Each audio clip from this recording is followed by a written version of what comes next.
আসসালামু আলাইকুম। উন্মোচন টেলিভিশনের বিশেষ শোবিজ অ্যানালাইসিস থেকে আপনাদের স্বাগত জানাচ্ছি আমি মৌ। প্রদীপের নিচেই থাকে সবচেয়ে গাঢ় অন্ধকার।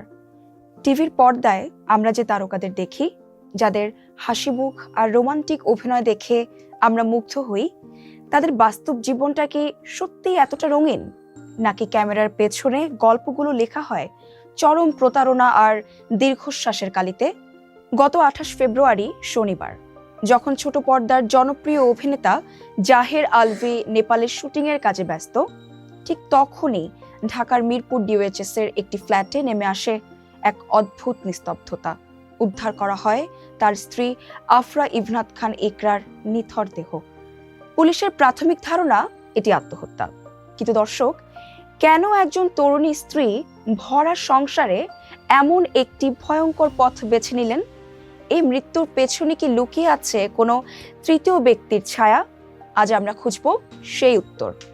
মানুষ যখন মৃত্যুর সিদ্ধান্ত নেয়, তখন সে হঠাৎ করে মরে যায় না। ভেতর থেকে সে অনেক আগে থেকেই একটু একটু করে ভাঙতে থাকে।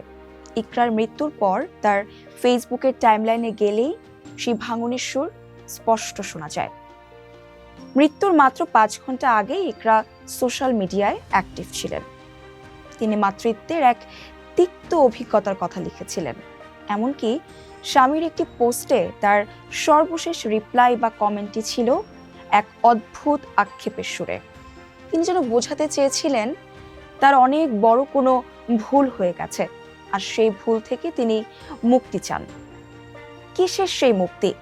কিসের এত আক্ষেপ ছিল ইকরার মনে, যা তাকে পৃথিবী থেকে চিরতরে মুখ ফিরিয়ে নিতে বাধ্য করলো? একটি সংসার তখনই ভাঙে যখন সেই সংসারের দুজনের পৃথিবীতে কোনো তৃতীয় মানুষের প্রবেশ ঘটে।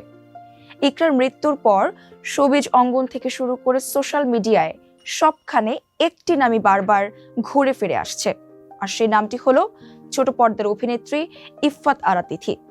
গুঞ্জন উঠেছে ক্যামেরার সামনের রোমান্স গড়িয়ে বাস্তব জীবনের বেডরুম পর্যন্ত গেছে। জাহের আলভি এবং তিথির মধ্যকার কথিত প্রেম বা পরকীয়ারির সম্পর্কটি ইকরার কাছে আর অজানা ছিল না। যে মানুষটিকে ভালোবেসে তিনি নিজের সবটুকু উজাড় করে দিয়েছিলেন, সেই মানুষটি যখন চোখের সামনে অন্য কারো হয়ে যায়, তখন একজন স্ত্রীর মনের ভেতর যে কি পরিমাণ রক্তক্ষরণ হয়, তা কি পৃথিবীর কোনো ভাষায় বোঝানো সম্ভব? ইকরার এই নিঃশব্দ প্রস্থান কি সেই প্রতারণা সহ্য করতে না পারারই চূড়ান্ত পরিণতি?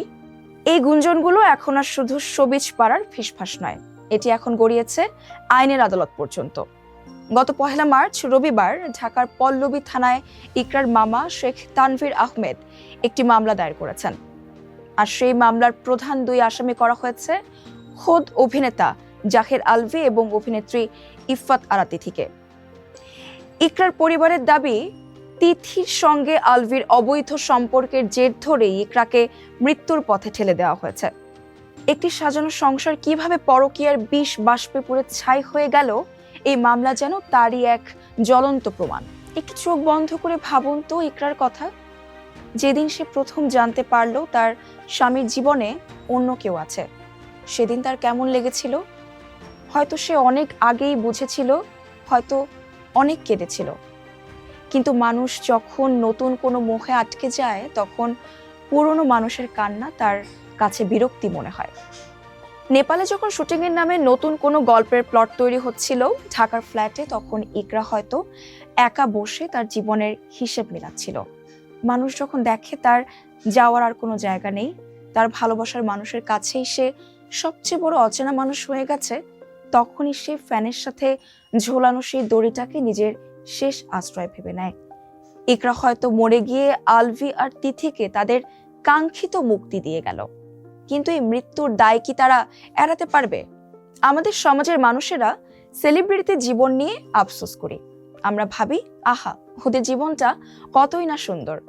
কিন্তু এই সুন্দর মুখোশগুলোর আড়ালে যে কত কদর্য রূপ লুকিয়ে আছে, ইকরার মৃত্যু আমাদের চোখে আঙুল দিয়ে তা দেখিয়ে দিল। অভিনয় করা যাদের পেশা, তারা হয়তো বাস্তব জীবনেও খুব ভালো অভিনয় করতে পারে। তারা হয়তো স্ত্রীর চোখে ধুলো দিয়ে অন্যের সাথে নিখুঁত প্রেমের অভিনয় চালিয়ে যেতে পারে।